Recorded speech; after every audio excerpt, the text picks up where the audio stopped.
নমস্কার, আমি গৌতম রানা, রানা অটো সেন্টারের পক্ষ থেকে আপনাদের সবাইকে স্বাগত।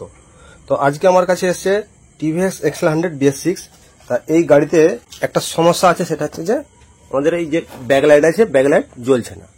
তা এখানে আমাদের দুদিকে যে ব্রেক সুইচ আছে না, এই যে দুদিকে ব্রেক সুইচ আছে, ব্রেক সুইচ দুটো কাজ করছে। কারণ আমি যখন ব্রেক না টিপে সেলফ মারছি তখন সেলফ হচ্ছে না, আবার যখন আমি ব্রেক টিপে সেলফ মারছি তো দুদিকের ব্রেকেই কাজ হচ্ছে, মানে দুদিকের ব্রেকের যে কোনো একটা টিপলেই আমাদের সেলফ কাজ হচ্ছে। তার মানে আমাদের ব্রেক সুইচ ঠিক আছে, অথচ আমাদের ব্রেক মারলে যে ব্যাকলাইটটা জ্বলে সেটা জ্বলছে না, কিন্তু স্টার্ট করলে হেডলাইটের সঙ্গে যেটা জ্বলে সেটা জ্বলছে। এই গাড়িতে এই সমস্যাটা আপনারা হয়তো ভাববেন অনেকে যে এটা সিম্পল ব্যাপার, না, এই গাড়িতে একটু আলাদা সিস্টেম আছে। সেই জন্য এই স্পেশাল এই ছোট্ট ভিডিওটা করছি। তো আপনারা প্রথম থেকে লাস্ট পর্যন্ত দেখুন, তাহলে আপনারা ভালোভাবে বুঝতে পারবেন। কারণ আর যে 5টা গাড়ি আছে তার মতো এই সিস্টেম নয়, এর মধ্যে ব্যাকলাইটের কানেকশনের সিস্টেম সম্পূর্ণ আলাদা। তা এই ধরনের সমস্যা যদি আপনাদের কাছে আসে তাহলে সর্বপ্রথম দেখুন আমাদের এইখানে এই যে একটা ফিউজের মতো বক্স করা আছে, এই ফিউজের মতো বক্সটা দেখতে হবে। তা এর আগে মেকানিক কি করেছে, এখানে তার ফার মনে হয় কেটে গেছিল, অন্য গাড়ির তারকে খুঁজে সবকিছু লাগিয়েছে। তা আপনাদেরকে দেখাচ্ছি, এই জ্যাকটা আলাদা থাকে না, তা এই জ্যাকটা আলাদা। তা এটা এই গাড়ির জ্যাক নয়, সম্ভবত RTR এর এটা ব্যাকলাইটের জ্যাক। তা এতে কালার কোড আলাদা। যাই হোক, এইখানে দেখুন আমাদের মোট 3টে তার আছে, 3টে তারের কালার কোড কিন্তু আলাদা। একটা আছে কালোর উপরে লাল, একটা আছে কমলা এবং আরেকটা আছে সাদা। তাই 3টা তারের মধ্যে কিন্তু 2টো তার ইস্যু থেকে এসছে, আর একটা ব্যাটারি পজিটিভ আছে। তা এখানে সিস্টেম আলাদা। কারণ একটা কথা বলছি আপনাদেরকে, যখন আপনারা দেখবেন এর যে ব্রেক লাইট, ব্রেক টিপলে যে আলোটা জ্বলে সেটা যখন জ্বলছে না, অথচ আপনাদের ল্যাম্প ঠিক আছে, সুইচ ঠিক আছে, ওয়ারিংও ঠিক আছে, তখন আপনারা এইটাকে খুলবেন। এই যে ফিউজ বক্সটা আছে এটাকে কিন্তু খুলে দেখবেন, এখানে কিন্তু ফিউজ নেই।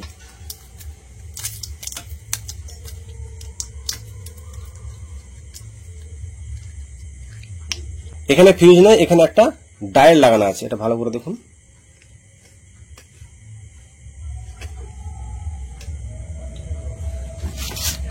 দেখুন এই ডায়োডটা নষ্ট হয়ে গেছে।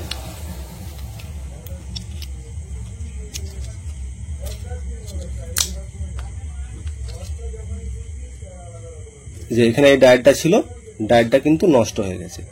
তা এই ডায়োডটার জন্য কিন্তু আমাদের ব্রেক লাইট জ্বলবে। তা এই ডায়োডটা যদি নষ্ট হয়ে যায় তাহলে কিন্তু ব্রেক মারলে যে আলোটা জ্বলে সেটা জ্বলবে না। তা আমাদের এই ডায়োডটা কিন্তু বদলাতে হবে। তখন এমন হিট হয়ে এখানে পুড়েও গেছে তারটা। যাই হোক, এই ডায়োডটা আপনারা কোথায় পাবেন? এটা সাধারণত আমাদের মোটরসাইকেল পার্টসের দোকানে পাওয়া যায়নি, এইটা কিন্তু আমরা ইলেকট্রনিক্স পার্টসের দোকান থেকে নিয়ে এসেছি। তা এই ধরনের ডায়োড কিন্তু আপনাকে লাগাতে হবে। তা এটা লাগানো খুবই সিম্পল ব্যাপার। এখানে আমাদের হিট টিউব দিয়ে লাগানো আছে, তা এটাকে আমরা আগে হিট টিউবটাকে কাটি, তারপর আপনাদেরকে দেখাচ্ছি। তা লাগানোর সময় সবসময় আপনাদেরকে আগে বলে রাখি, এই যে দেখুন এই যে একদিকে সাদা রিং করা আছে আর এই দিকটা কোনো সাদা রিং নেই, তাহলে সাদা রিংটা আমাদের এই দিকে হবে।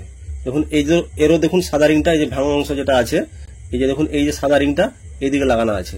তাহলে আমাদের এই বড় তারটাতে এই সাদা রিংটা এইভাবে লাগাবো আমরা। আর যেহেতু এদিকে সাদা রিং ছিল তাহলে আমরা এটাকে পজিটিভ দিক বলে, তো আমরা পজিটিভ দিকটা এখানে এটা সোল্ডারিং করে নেব। তো আমরা এটা সোল্ডারিং করে নিয়েছি। এবার আমরা এর মধ্যে হিট টিউবটাকে পুরে দেবো। এটাকে এবার আমরা একটু হিট দিয়ে আমরা এটাকে বসিয়ে নেব।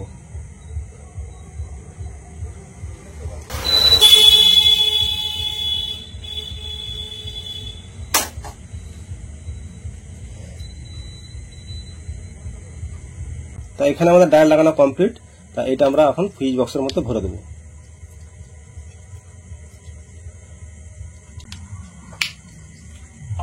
তারপর আমরা ব্যাকলাইটের কানেকশনটা লাগিয়ে দেবো। এরপর দেখুন আমরা স্টার্ট দিচ্ছি,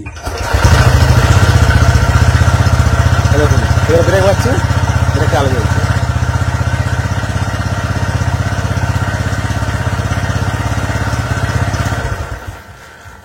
এই ব্যাকলাইটের লাইনে এইখানে যে ডায়োড সিস্টেমটা করা আছে, এই ডায়োড সিস্টেমটা কিন্তু সব মেকানিকরা জানে না, জানে অনেকেই জানে, কিন্তু যারা জানে না তাদের জন্য আমি ভিডিওটা বানালাম।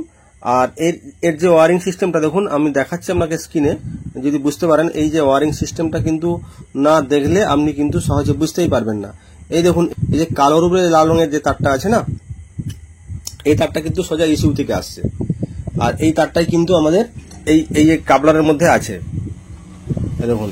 আর আরেকটা তার আসছে দেখুন কমলা রঙের যে তারটা, এই তারটাও কিন্তু কোথা থেকে আসছে এখানে দেখতে পাচ্ছেন, পজিটিভ সাপ্লাই থেকে আসছে। আর আরেকটা দেখুন সাদার উপরে কালো রঙের তার, এই যে এই তারটা কিন্তু ইস্যু থেকে আসছে। তা সেই জন্য আমাদের এইখানে এই ডায়েট সিস্টেমটা করা আছে, যাতে রিটার্ন পজিটিভ সাপ্লাই আবার ঘুরে না ইসিবিকে চলে যায়। তা যাই হোক, এই ওয়ারিং সিস্টেমটা আপনারা নিশ্চয়ই ভালোভাবে বুঝতে পেরেছেন। তো ভবিষ্যতে যদি এই ধরনের প্রবলেম আসে তাহলে অবশ্যই এই ডায়েটটাকে চেক করবেন। তো আজকে এই পর্যন্ত, আপনারা সবাই সুস্থ থাকুন, ভালো থাকুন, পরের ভিডিওতে আবার দেখা হবে।